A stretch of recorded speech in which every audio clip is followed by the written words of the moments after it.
اتنی تنخواہ تھی حضرت علی کرم اللہ وجہہ کریم کی. آپ کو میں بتاؤں, ایک مرتبہ حضرت فاطمہ, ان کے دونوں بیٹے حضرت حسن و حسین بیمار ہوئے تھے تو منت کر لی تھی. یہ تذکرہ قرآن پاک کی آیتیں کس لیے نازل ہوئی میں بتا رہا ہوں, آیات کا شان نزول ہے 29ویں پارے میں سورہ دہر میں. منت مانگ لی کہ بیٹے صحیح ہو جائیں, صحت یاب ہو جائیں تو ہم 3 روزے رکھیں گے, سارے گھر والے 3 روزے رکھیں گے. بچے صحت یاب ہو گئے, گھر میں روزہ رکھا گیا. گھر میں 5 لوگ تھے, حسن و حسین, سیدہ فاطمہ, حضرت علی اور آپ کی ایک کنیزہ فضہ, اور منت کے روزے تھے. شام ہوئی, افطار کا وقت, حضرت علی رضی اللہ تعالیٰ عنہ اتنی کمائی کرتے تھے, 2 درہم آپ کی تنخواہ تھی جس سے صرف اتنا آٹا آتا کہ 5 ہی روٹیاں بنتی تھی گھر میں. 5 روٹیاں جس سے بن جائیں حضرت علی کی تنخواہ سے. شام کے وقت گرم روٹیاں بنی ہوئی تھیں. اسی وقت ایک مسکین دروازے پر آیا اور اس نے آواز دی, اے رسول اللہ کے گھر والوں, میں بھوکا ہوں, کھلاؤ. حضرت فاطمہ نے 5 روٹیاں ان کو دے دی. ایسا نہیں کہ روزے سے ہیں ہم 4 روٹیاں رکھ لیں, 1 دے دیں, 5 روٹیاں دے دیں. اور اس کے بعد دوسرے دن پانی پی کر کے روزہ رکھا. حضرت علی اسی حالت میں پھر کام کرنے کے لیے گئے. شام کو پھر اپنی تنخواہ لی اور آٹا خریدا اور گھر پر آئے, پھر روٹیاں بنی. آج پھر روٹیاں بنی تھی. ایک یتیم بچہ آ کر کھڑا ہو گیا, کہا کہ اے رسول اللہ کے گھر والوں, میں بھوکا ہوں, کھلاؤ. پھر 5 روٹیاں اس کو دے دی. 2 روزے اسی طرح چلے گئے. تیسرا روزہ تھا منت کے اور پانی سے سحری ہوئی, تیسرا روزہ. اور اس کے بعد شام کا وقت, حضرت علی پھر آج اپنی تنخواہ لے آئے اور اس کے بعد روٹیاں بنی. جیل سے چھوٹا ہوا ایک قیدی آ گیا, دروازے پر کھڑے ہو کر اس نے بھی وہی آواز دی, اے رسول اللہ کے گھر والوں, میں بھوکا ہوں, مجھے کچھ کھلاؤ. حضرت فاطمہ نے وہ 5 روٹیاں دے دی.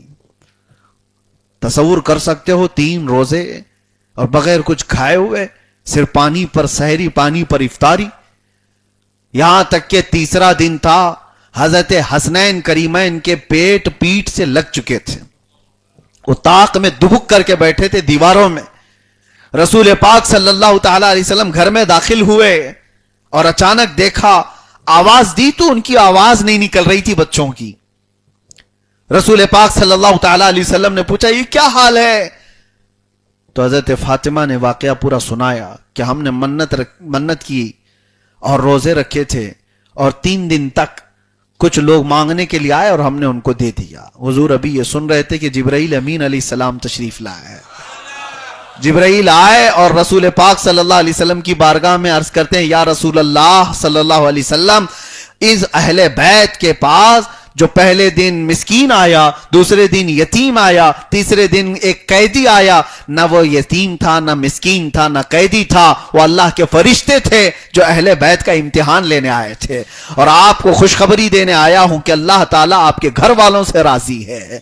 اور اس کے بعد حضرت فاطمہ کو رسول پاک صلی اللہ علیہ وسلم نے خوشخبری دی اور جنت کا دسترخوان ان کے گھر پر اترا. اور قرآن کی یہ آیت آئی, وَيُطْعِمُونَ الطَّعَامَ عَلَى حُبِّهِ مِسْكِينًا وَيَتِيمًا وَأَسِيرًا. یہ وہ لوگ ہیں جو اللہ کی محبت میں کبھی مسکین کو کھلاتے ہیں, کبھی یتیم کو کھلاتے ہیں, اور کبھی قیدی کو کھلاتے ہیں. یہ آیت کسی اور کے لیے نہیں, یہ فاطمہ کے گھرانے کے لیے آئی. وہاں کبھی یہ شکایتیں تو نہیں تھی, نہ حضرت علی لڑ پڑے ان سے کہ فاطمہ کیا کل کا کل اٹھا کے دے دیتی ہو, کچھ تو رکھو. وہ کیسا گھرانہ تھا, حضرت فاطمہ دیتی رہی, حضرت علی کبھی اس پر شکایت نہیں, اعتراض نہیں. انہیں پتا تھا کہ اللہ کی رضا کے لیے اٹھے ہوئے ہاتھ ہیں, رسول اللہ کی بیٹی کا ہاتھ ہے. نہ اسے روکا, نہ شکایت کی کہ کل میں بھوکا کیسے کماؤں, پرسوں 3 دن کیسے کماؤں. حضرت علی نے کبھی حضرت فاطمہ کے اس کام پر سوال نہیں کیا. عزیزان گرامی وقار, یہ وہ گھرانہ ہے جس کے متعلق رسول کریم صلی اللہ تعالی علیہ وسلم فرماتے, ایک مرتبہ ایسا بھی ہوا, حضرت فاطمہ بیٹھی ہوئی تھی کہ انصار کی عورتیں آئیں اور کہا ایک فلاں جگہ ایک شادی کی کچھ محفل تھی تو اس میں شریک ہونا ہے, فاطمہ تم بھی آؤ. حضرت فاطمہ ایسی محفلوں میں اکثر جاتی نہیں. حضور پاک صلی اللہ تعالی علیہ وسلم نے فرمایا, فاطمہ جاؤ, ان خواتین کے ساتھ جاؤ, شریک ہو جاؤ. حضرت فاطمہ کے پاس جو لباس تھا وہ بوسیدہ لباس تھا, بوسیدہ لباس. اس طرح کا تھا کہ جیسے بہت عمدہ کپڑے نہیں تھے. انہوں نے کہا یہی پہن کر کے جاؤں. تو حضرت فاطمہ وہی کپڑے پہن کر کے اس شادی کی محفل میں جہاں گئی, وہاں تو عورتیں بڑے عمدہ عمدہ کپڑے پہن کر کے آئی تھیں. سب مالدار عورتیں اچھے اچھے کپڑے پہن کر کے آئیں. حضرت فاطمہ اس دعوت سے جلدی واپس آئی اور تھوڑی سی غمگین تھی. حضور پاک صلی اللہ تعالی علیہ وسلم نے حضرت فاطمہ کو بلایا, پوچھا فاطمہ غمگین کیوں؟ کہا وہاں تو سب عمدہ عمدہ لباس پہن کے آئے ہوئے تھے اور رسول اللہ کی بیٹی پرانا لباس پہن کر گئی ہوئی تھی, کہیں وہ مجھے ہلکا نہ سمجھ رہے ہوں. میرے آقا صلی اللہ تعالی علیہ وسلم نے فرمایا وہاں کون کون عورتیں تھیں؟ کہا فلاں فلاں. حضور نے عورتوں میں سے کچھ کو بلایا. ان عورتوں میں ایک کو پوچھا کیسی تھی دعوت؟ وہ خاتون کہتی ہیں یا رسول اللہ صلی اللہ علیہ وسلم دعوت ایک طرف, چرچے صرف فاطمہ کے لباس کے چل رہے تھے. چرچے صرف فاطمہ کے لباس کے چل رہے تھے. دوسری عورت کہتی ہیں ہمیں اندازہ نہیں تھا کہ فاطمہ اتنا عمدہ لباس پہن کر کے آئی تھی. سب عورتیں یہ کہنے لگی, وہ سب چلی گئی تو حضور مسکرائے. حضرت فاطمہ کہتی یا رسول اللہ میں تو یہ پرانا لباس پہن کے گئی تھی, یہ عورتیں کیسے اس طرح کی باتیں کر رہی ہیں؟ حضور پاک صلی اللہ تعالی علیہ وسلم فرماتے ہیں فاطمہ اللہ نے تیرے جسم کو ایسا بنایا ہے کہ جو اس سے مس ہو جائے وہ دنیا کا سب سے عمدہ کہلاتا ہے.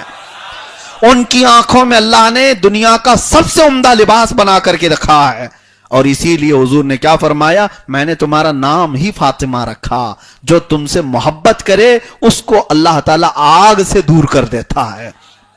اب سنیے جو اہل بیت کے گھرانے کی سخاوتیں ہیں, اللہ اکبر. اسی لیے ہم بھکاری ہیں اس دربار کے اور اس آستانے کے, میرے آقا صلی اللہ تعالی علیہ وسلم کے اس گھرانے کے, اس لیے کہ ہمیں پتہ ہے وہاں سے کبھی خالی ہاتھ نہیں لوٹتا. اور بہت سارے بزرگوں نے فرمایا, ایک وظیفہ بھی میں آپ کو بتا کر جاتا ہوں, ایک عمل بھی, پھر کسی